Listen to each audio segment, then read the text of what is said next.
Well, welcome to Good Business Pays TV, the podcast that you now know concentrates on the world of B2B payments and in particular how to get small businesses paid faster.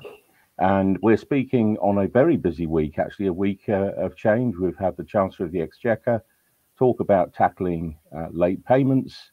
We've had the Labour Party committing to tackling late payments. We've had a new Procurement Act come out for the public sector. And today we have given away our Fast Payer Awards for 2023 to almost 300 companies. So a lot of stuff going on in the world of payments.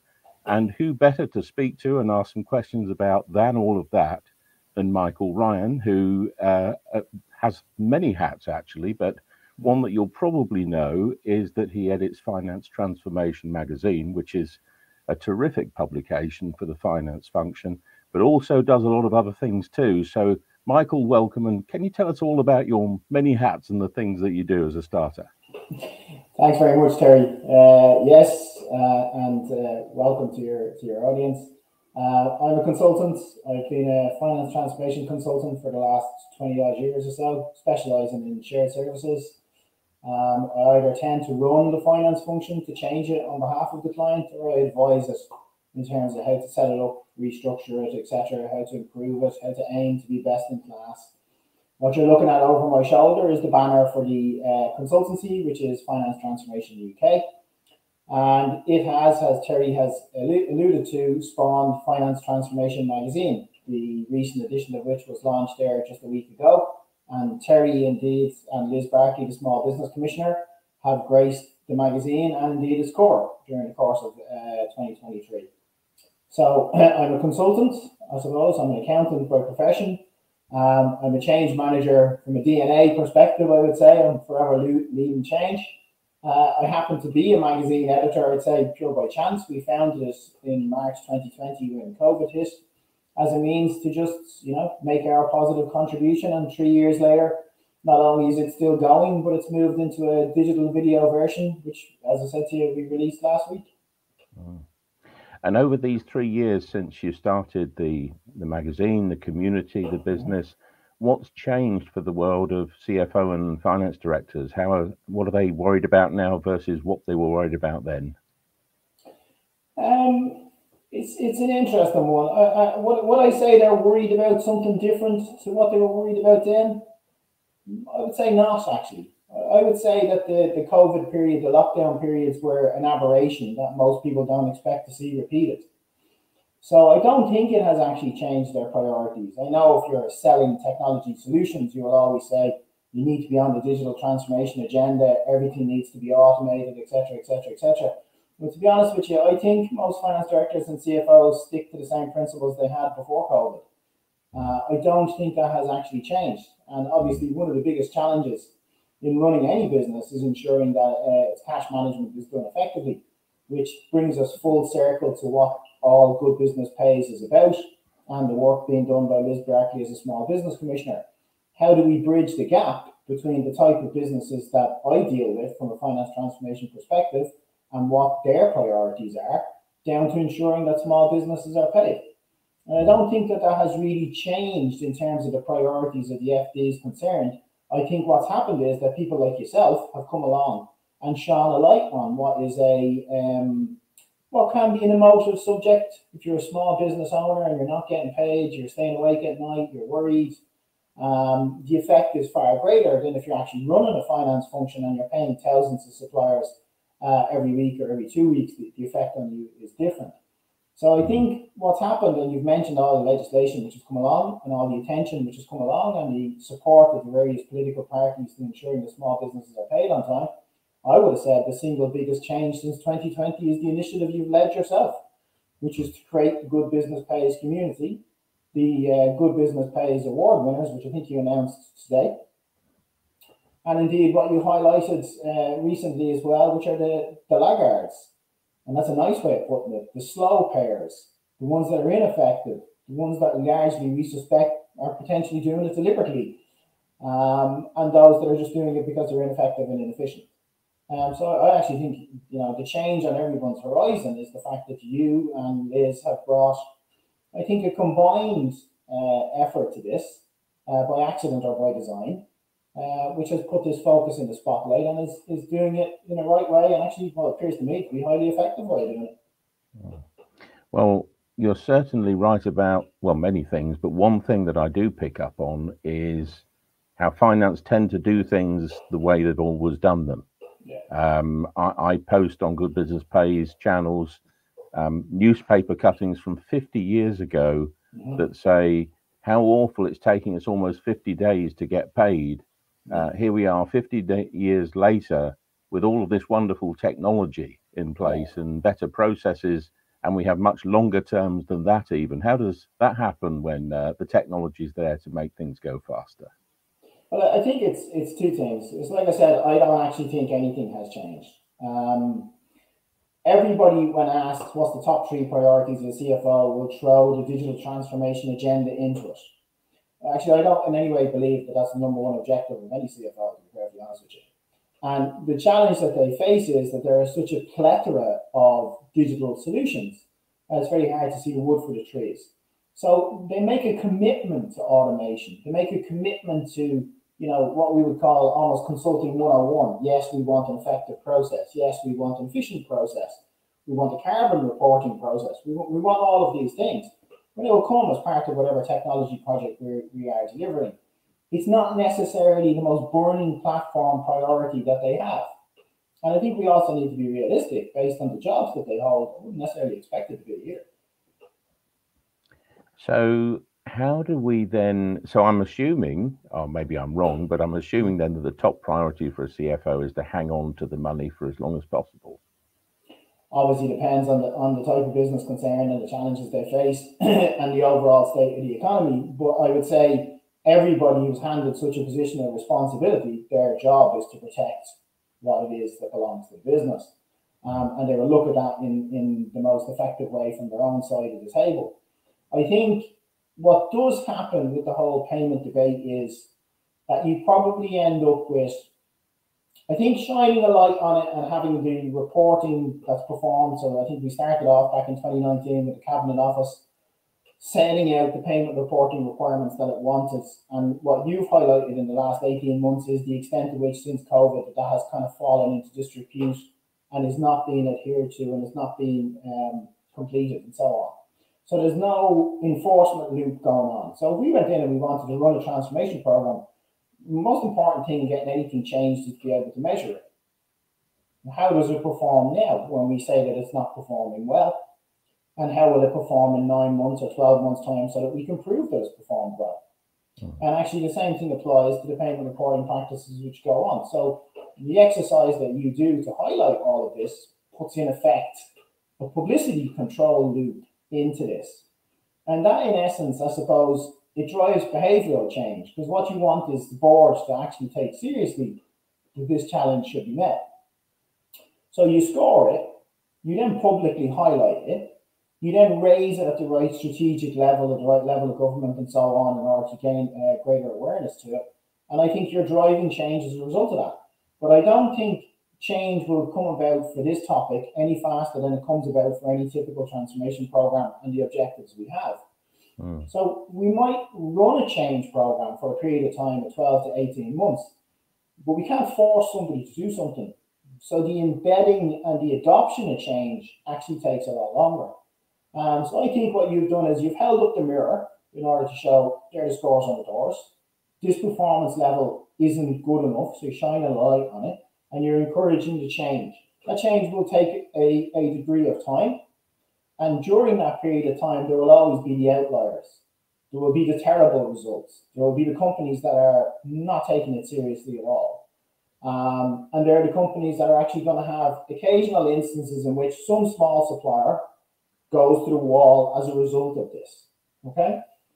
But I suppose we should bring some perspective to it. A lot of the large corporates, FTSE 250 and below, are managing supplier bases of tens of thousands of suppliers. So nobody really, I suppose, the bulk of companies do not set out to deliberately drive another business out of out of business. So it comes down to how well can you actually get those processes to work. And an awful lot of the time, most businesses have never actually been transformed. They go through a transformation change cycle maybe every 5 to 10 years. But there are a fair swathe of the economy that has never looked into the mirror of finance transformation and gone, how well are we performing? How are we performing against everybody else and what we're supposed to do? And what are we going to do about it? And how are we going to change? And so all I think that can happen here is, excuse me, which I think you're doing effectively well, highlight the situation, scoring everybody, bringing it to the top tier in government and across business, and then going, right, now let's see the changes get adopted. And even during that period of time, there will still be instances, unfortunately, and I am a small business owner myself, in which we will get pushed in priorities in terms of getting paid. And the bigger businesses, just literally due to the size of them, they can get away with this. So it does come down to what it is you and people like you can bring to the table and making that change stick. Yeah, it does seem to be the will, not the way, in the sense that there are solutions out there if you want to pay fast. And you're right. One of the things that I found is that when I go to the CEO, and normally if we're going to publish the laggards list, as you might call it, the late and the slow, I always write to the CEO of the company 4 months beforehand and say, you're going to be on this list. Is that okay? Have you made a mistake? You know, all the questions. I don't want to put them on the list unless there really should be. And we've seen quite a lot, I think in the last year, 24 very big companies where the CEO has not been aware that they're taking a long time to pay suppliers, and particularly smaller ones, and has made a phone call. And we've seen dramatic drops in terms of payment time, in terms of lateness of invoices. And you're quite right that they have thousands of suppliers. So if you halve that time to pay, that's thousands of companies helped, and then they have their own suppliers. So the ripple effect is pretty big. And that change, Michael, and I wonder if it's real sometimes, right? Because when I talk to NatWest, and they've done a bang-up job, really positive job on payment across their 6 or so companies, but it took them a long while. And it was tough stuff, as you quite rightly say. How can a company say, well, we were paying 100% of our invoices late, now we're only paying 15% of them late in the course of 3 months? Do you think that's real? Do I think that can be achieved? Yes, I mean that's the kind of change that we're seeing reported in these companies, and I'm wondering how that can happen so fast. Well, I suppose looking at it from the perspective of how long it generally takes in order to put change into a process and make it more effective, I would say 3 months is a pretty short turnaround time. I've known an awful lot of clients that spend 3 months analysing the problem, never mind fixing it. But it comes down to, as you said, Steph, where there's a will, there's a way. You know, generally what happens is you get under the skin of this. At the end of the day, this is the processing of an invoice. That's what it is. Now, if you push aside all the cash management aspects of that and you just go, what does it take to process an invoice? Well, somebody raises a purchase order in the business. They may or may not have to receipt the good or service as concerned. Again, this is taking place in the business. And an invoice arrives either into an accounts payable function, preferably centralized into a shared services function, or it ends up on the desk of somebody somewhere in the business. And so an awful lot of time which is eaten away in getting an invoice to the stage where it is matched and approved and available to be paid is that the processes themselves, they're not known within the business what's expected of people, and they're not enforced. In my honest opinion, if you don't measure something and you don't put a control process around it, no change is possible because nobody knows whether it's working or not. So measurement is important. The bigger steps that you take in order to get this stuff to work comes down to an awful lot, as you said yourself, you go in at the CEO level, all transformation programs across finance, when they see that they have the executive level sponsorship behind them, it starts to unlock the doors. Some of the roadblocks start to get overcome, you know? So it comes down to how seriously do you take the problem. And if you're prepared to put the top board behind it, it will unblock some of those blockers quicker than you think. Then after that, it's just down to how effective the process is and how many people are involved in it. Yeah. And interestingly, of the 300 companies that we've handed awards to today, only 57 are signatories of the Prompt Payment Code. Ah. Do you reckon that's because they don't know about it? I don't know, but what I do know is they don't need it to pay fast, because they are doing. Yes. Yeah. Well, I just to discover what was involved in it, I signed up to the Prompt Payment Code myself as a business, just to go through the cycle of registering. There isn't necessarily a control loop involved in that either. So when I talk to clients, they're not necessarily aware of the Prompt Payment Code. So if that can be in some way more highlighted, I think that would be useful, because essentially you're saying, well, here's a principle we're prepared to work by. You know, it's what it says on the tin. We want to pay promptly. And I think actually awareness of it is not as great as it should be. No. And it seems to me that, having done this for 3 years now and just learning about payments, really, that there's kind of about 10% of companies that will behave badly all the time. There's probably about 10% that will behave well all the time, and there's about 80% in the middle that might swing one way or another depending on the way the weather's going. And it seems to be, but it does seem to be a lot about culture. And I guess finance transformation, you've got clearly, you know, the technology and the process stuff to sort out, but there must be a lot of it that is about a culture change, isn't there, within the function that you work on? Absolutely. It's a behavioral change at the end of the day, because let's face it, although paying invoices is a relatively straightforward process, it's not a priority as you go down through the business. So if your main job is a particular area within a business unit, you know, what you need to do and correctly raise in a purchase order to receive it or to provide approval for an invoice, this is not top of the agenda for an awful lot of managers. They're focused on operationally what they're responsible for. And I think actually one of the ways to address that, apart from highlighting it and doing the typical road shows around the business where you go around and you educate them about the purchase to pay process and you show them what the impacts of it are. The other way to do this is, in essence, you're entering into a contract on behalf of the business in order to buy something. And I think it would be beneficial if an awful lot of the employment contracts reflected the fact that there are certain key activities you perform on behalf of the company, and you need to take them seriously. Yeah. You know, we don't tolerate bad behavior. So why should we tolerate that you completely give up on the processes by which we spend a couple of £100 million a year? That just doesn't make any sense to me. So the behavioral change stuff for me is paint the picture, measure it, explain to everybody what their role is, and this is generally effectively best done by some form of roadshow around the company. Now, in this day and age, we can do it in this format. We can hold team sessions and tell as many people as possible what their role in the process is. But the old face-to-face still seems to work. When you rock up on site somewhere and you see what someone else is faced with doing, and then you're there in order to ensure that they raise a purchase order properly, brings a little bit of perspective to it, and everybody has a little bit more respect for each other. So I know it might be pre-2020 as an approach, but visiting sites does actually help these processes work better.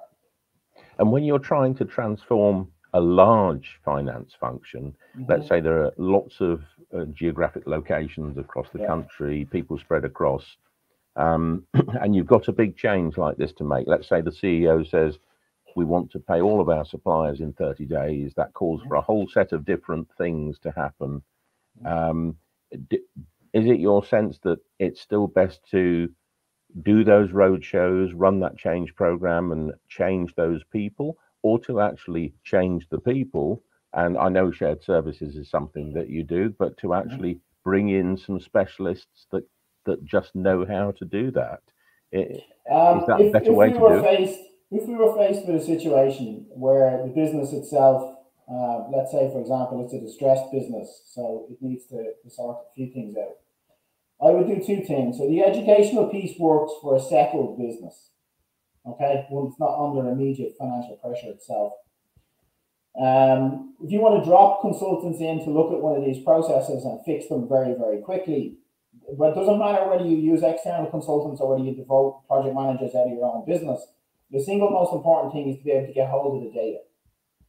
You need to know the scores on the doors every single day, and preferably several times during the day, so you can find out how many invoices are out for approval. You can find out how many purchase orders have been raised incorrectly, haven't been raised at all, how many purchase orders haven't been received, all of that kind of stuff. This actually all comes down to data. And the only difference between allowing your existing AP team to flow with this and dropping in a team of experts is, the moment we walk in, we would go, these are the reports we need. We pretty much reckon you're not already able to produce them, so we will produce them, and then we will show you how to make that control loop work so that you're monitoring and managing what the business is doing. Because an awful lot of times what happens is the business, as I said to you, it has a primary focus. So once it's raised the purchase order, it tends to forget these things. It doesn't necessarily sit back there worrying whether it matches to an invoice. And this then starts the whole process by which the ability to pay the supplier breaks down. Once you create an environment in which the centralized team, part of shared services or whatever, measures the process and where each key document is in it, and every player within the process knows that, it's like a breath across their back, which lets them know there's a standard of tasks you're expected to do. We are monitoring for compliance, and if you don't comply with it, we will be in touch with you. And if you don't get a result from that, we'll be in touch with your line manager. And if that doesn't work by the end of the day, we'll escalate it. The last time I faced one of these problems, not long after actually they introduced the payment reporting requirements.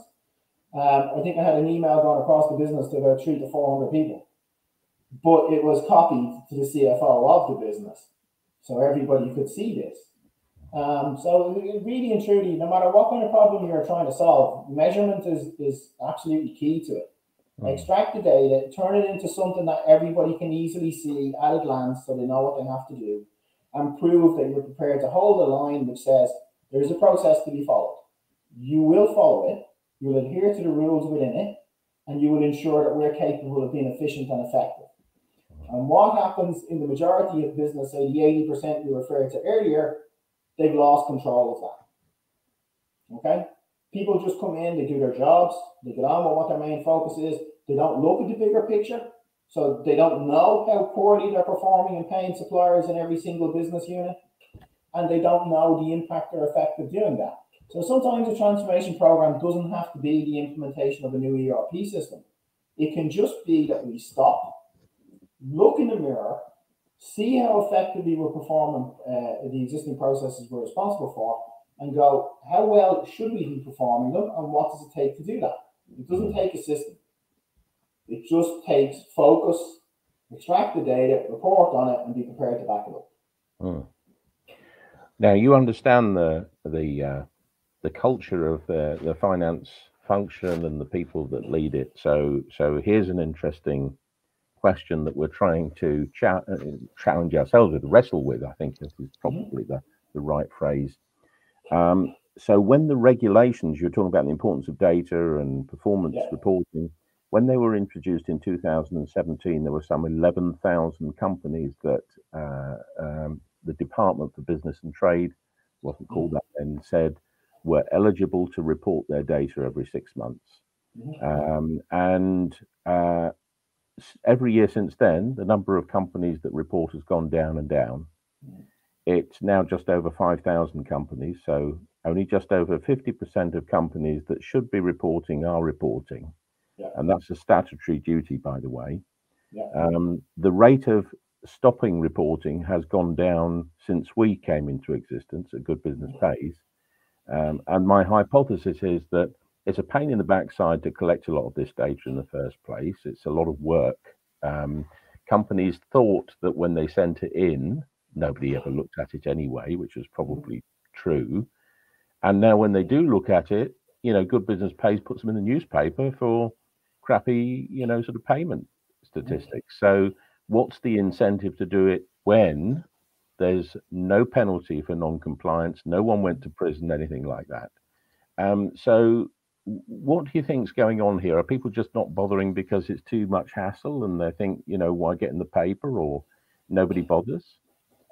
So the first thing I'd say to you is this isn't difficult to do. Okay. Okay, I don't believe for 1 minute that this is difficult to do. And nobody running a business of any serious size is incapable of making those reports. Okay. Not at all. It's a one-off exercise to get some of your IT project guys in order to compile the reports once, and then you just press the button every time you need it after that. It's not a repeated exercise of difficulty. It's a repeated exercise in difficulty once. And that difficulty is relative. So everybody is well capable of doing this. They just don't have it as a focus. They don't have it as a focus because, as you say yourself, it's twice a year and there's no penalty for non-compliance. So if we want to run a process of change across the business where I tell 50 business unit managers that you must raise a purchase order properly because I'm tracking the scores, the same applies to the businesses themselves. So there has to be some penalty for one not completing the report. I actually think we need to advance to stages where there's a penalty if you're completing the report where your performance is horrendous because you're the cause of the problem. So, this isn't difficult to do. It's a one-off exercise. I've been changing finance programs for at least 20 years. And I'm telling you, this isn't difficult to accomplish. And I don't believe that it should be done twice a year. I think it can quite easily be done once a month. And one of the questions I did get asked, which you probably then know the answer to this, from a big company who is very, very diligent about reporting their figures. They also have thousands of suppliers, a complicated business. And one of the things that they said they found difficult to do was not to measure the average number of days, but the lateness. And the reason why is because let's imagine they've got 1,000 suppliers. Each one of those might be on a slightly different contract terms, and each of the contracts might have slightly different terms, which would mean that to measure whether something is late or not, they have to check every invoice for every contract for every supplier, which feels like they've got to have an army of people. And I did scratch my head at that and thought, that sounds difficult. Is that the case, do you think? It is. So obviously the effectiveness of this varies from type of business to type of business and how effectively they've structured their data in the first place. So one of the major weaknesses that the majority of businesses have is that they don't put the contracts they've got with suppliers into some form of database from which the information can easily be extracted. But at the end of the day, every single supplier master file contains the terms for the supplier. So when the invoice was received and the payment terms, so you should be capable of calculating the performance of the particular invoice. The fact that large swathes of this process don't effectively sit in an ERP system or in one joined up system still doesn't mean that it can't be done. And what do you think about do you work across Europe as well, or mostly in the UK? I noticed that the European Union are introducing a late payment directive changes. They're proposing changes across the different states that will mean, say, a multinational company like Coca-Cola that in the UK pays really badly, 127 days, roughly 140, I think, in Europe. Sort of pretty bad payment across multiple jurisdictions, across multiple countries. Do you think there is a case for approaching what we're doing from a multiple geography perspective back to large companies? The straight answer to that is yes. I think you will already find that some of the European countries have short payment terms for particular types of supply. So I think the Germans do it on 14 days for service contracts. So there should be less complication in doing that. It's like if I did a job for you and I gave you the invoice today, why can't you pay me? It's not a complicated manufacturing process. So I think some of the European countries have already taken a lead within this, which brings both challenges and advantages. An awful lot of the large-scale global business services companies, they will know what it takes to ensure that they can measure payment performance in the UK and to deliver upon it. and what it would take to deliver payment performance in Germany, Holland, Belgium, etc., etc., etc. So you can look to these organizations for one, proof that it's possible to do it, two, to learn from it, and three, to go, yes, a unified approach across Europe would be great. But I don't see any reason why the UK couldn't take a lead in that. Yeah. Okay, and I've got one last question actually for you, and that is, we're giving away our awards today for Fast Payers. I know that in the next few weeks we'll get lots of folks saying, how do we do that? You know, there will be organizations and finance directors that aspire to pay faster. The CEO will see these things and say, we ought to be like that. How do we do it? If you've got a senior finance person, they've got an organization that's lagging behind in terms of not performing well, but they want to move in that direction. What do you think are the first, you know, sort of 3 or 4 things they need to think about or do in terms of moving in that direction? Very, very straightforwardly, they can do this within themselves. First of all, they can map out their own process, which will have a myriad of different variations based on the size of the business and type of business. But don't take for granted that any business has actually sat and performed a process mapping exercise, not unless they've been exposed to a team of consultants. I'm dealing with 2 clients at the moment who've never process mapped the process. So understand your own house in very simple English is what I would say first. So know your processes. You obviously understand how your business works, map one against the other. The second thing is you must know the organization. So you know, a lot of people just overlook this. They think, oh, we have 25 people in accounts payable. I don't know how many people are in procurement, and I don't know how many people in the business are allowed to raise a purchase order. This is just scandalous that you don't know this, because this is actually how money leaks out of your business. So I put the organization structure around it, how many people can touch that purchase order, or how many people can actually spend money on behalf of the business through any other way with a supplier, corporate cards, etc. And when I've done that, I would measure, honestly, internally, what I think the cost of processing an invoice is. And then I benchmark that against anything that's publicly available. What it will tell you most likely straight away is that your process is inefficient based on what it costs to process an invoice. It's costing you an awful lot of money to process an average invoice. By extension, you're not actually processing it to terms in time across the bulk of your supplier base. So an awful lot of what you do, first of all, is just to look in the mirror and be honest with yourself as to where you're at. And then you can either have somebody else do that, or you can do that yourselves. You then look into, well, what's the plan to change it? What's the levers to pull in the most effective and the fastest way possible? That's where you hire a consultant. Very good. And if you can't do that yourself, you will call, please, Michael Ryan, not Terry Corbett, to do that, actually. Listen, thanks for all that expertise, all that brilliant thinking, and for your honest views as well. Michael, thanks for joining us today. Yeah, you're more than welcome. Good to talk to you. All right.